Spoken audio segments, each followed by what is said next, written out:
اور ہم وہ خوش قسمت ملک ہیں کہ جو پچھلے 15 سال میں جس طرح کی 15 سال میں دہشت گردی پاکستان میں ہوئی اور جو ہمارے دشمنوں نے پورا فائدہ اٹھایا اس سے اور ہمیں ڈی سٹیبلائز کرنے کی کوشش کی، ہم اپنی آج سیکیورٹی فورسز کو داد دیتے ہیں کہ ان کی وجہ سے آج پاکستان محفوظ ہے، اور ان کی وجہ سے، ان کی قربانیوں کی وجہ سے آج ہمارا وہ حال نہیں ہے جو کئی اور مسلمان ملکوں کا حال ہے۔ اور ہمیں یہ بھی پتہ ہے کہ یہ جو نریندر مودی کی حکومت ہے، یہ ہر قسم کا اندر انتشار صرف دہشت گردی کے ذریعے نہیں، جو ان کا کلبھوشن یادو نے جو بتایا کہ کیسے بلوچستان میں اور کراچی میں اس کی مشن تھی دہشت گردی کرنے کی، یہ اندر اور انتشار پھیلا رہے ہیں۔ شیعہ سنی کی لڑائی پلان کیا ہوا تھا کہ شیعہ اور سنی کے عالموں کو قتل کروائیں تاکہ انتشار پھیلے، اور وہ بھی میں آج داد دیتا ہوں اپنی انٹیلیجنس ایجنسیز کو کہ جنہوں نے بہت ان کے پروگرام تھے انتشار پھیلانے کے، وہ پاش کیے۔ میں آج جو آخر میں بات کرنا چاہتا ہوں وہ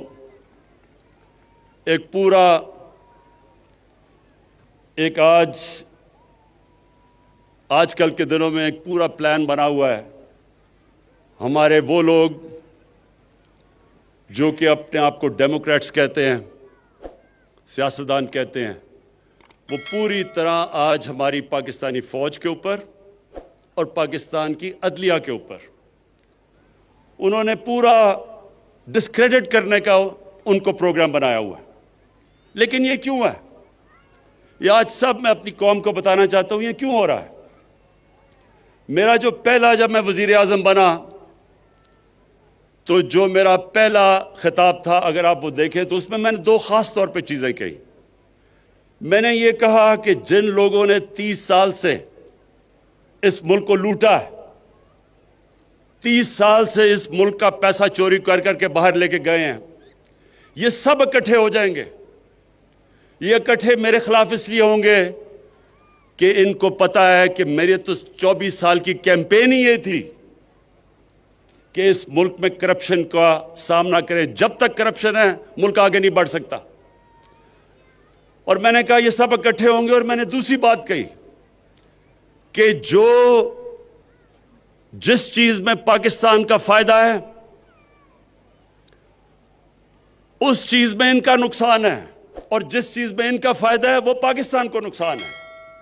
یہ چاہتے ہیں کہ ان کی ساری کرپشن جو انہوں نے اس ملک کا پیسہ لوٹ کے باہر لے کے گئے ہیں، یہ چاہتے ہیں کہ کسی نہ کسی طرح مجھے بلیک میل کریں اور میں ان کو NRO دے دوں، یعنی کہ ان کو معاف کر دوں جو انہوں نے اس ملک کا پیسہ چرایا۔ پاکستان کا فائدہ ایک چیز میں ہے کہ یہاں قانون کی بالادستی قائم ہو، طاقتور اور کمزور کے لیے قانون بنے۔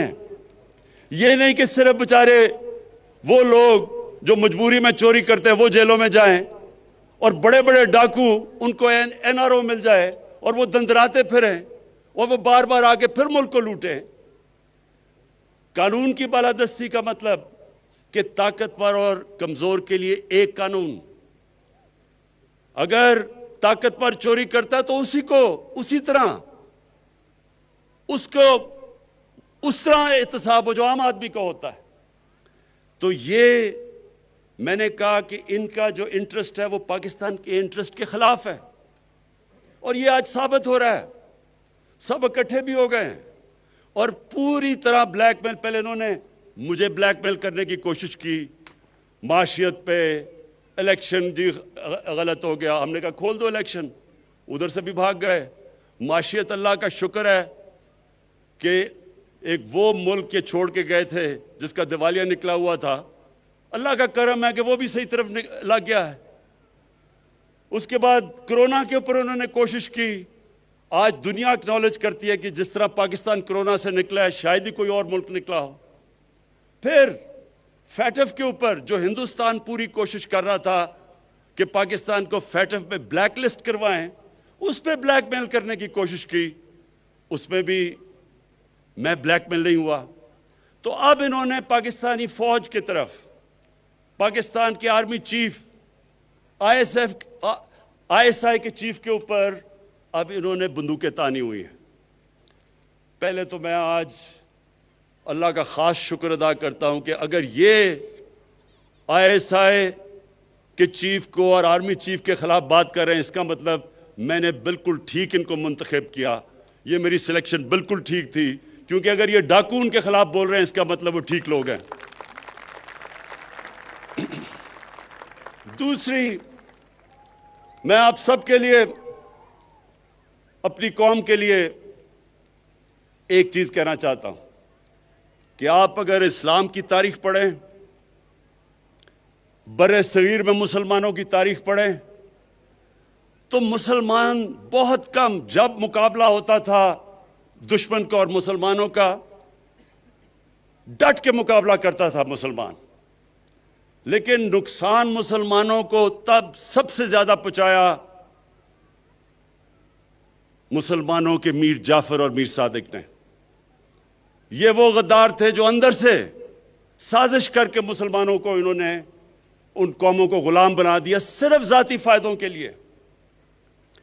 قرآن شریف میں منافق کا درجہ کافر سے نیچے رکھا ہوا ہے، کیونکہ وہ آپ کا بننے کی کوشش کرتا ہے، وہ اندر سے جڑیں کاٹ دیتا ہے۔ جنگ خندق میں جب نبی صلی اللہ علیہ وسلم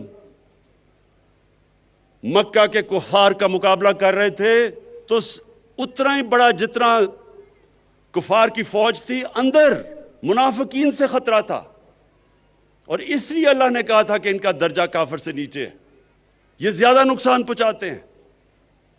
اور آج ہم پاکستان کے میر جعفر، میر صادق اور میر ریاض صادقوں کو دیکھ رہے ہیں۔ یہ وہ لوگ ہیں، یہ وہ لوگ ہیں جو آج نریندر مودی کی زبان بول رہے ہیں۔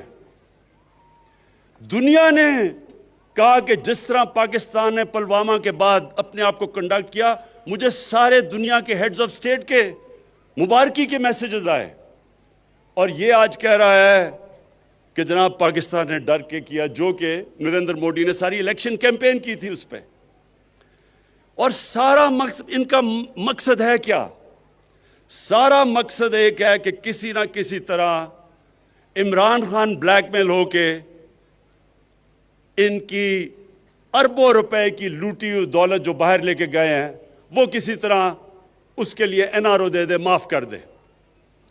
میں آج اپنی ساری قوم کو کہنا چاہتا ہوں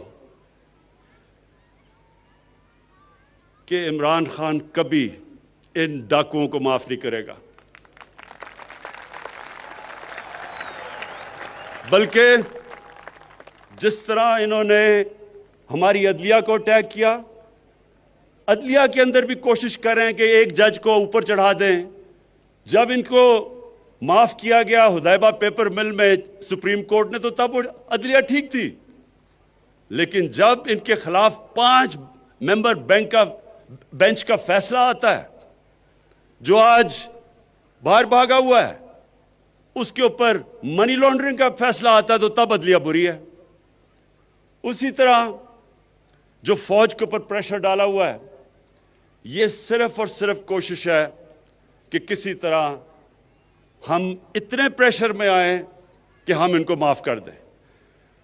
اب تک میرا پورا زور تھا پاکستان کی معیشت ٹھیک کرنے کا، کیونکہ ہمارے ملک کی معیشت کا بہت برا حال تھا۔ معیشت کے اوپر ابھی بھی میں زور لگاؤں گا۔ یہ میں آپ سب کو کہہ دوں کہ ابھی بھی انشاءاللہ معیشت پہ زور لگا رہے ہیں، کیونکہ وہ اللہ کا کرم ہے، صحیح طرف نکل گئی ہے۔ لیکن اب میں قانون کی بالادستی کے اوپر اتنا ہی زور لگاؤں گا۔ جو سٹیٹ کے ادارے ہیں، ان کو اب میں خود دیکھوں گا کہ اس ملک میں قانون کی بالادستی قائم کرے، اور یہ جو طاقتور، اس ملک کے طاقتور مجرم، یہ جو اس ملک کو بلیک میل کرنے کی کوشش کر رہے ہیں، ان کو قانون کے نیچے لے کے آئیں۔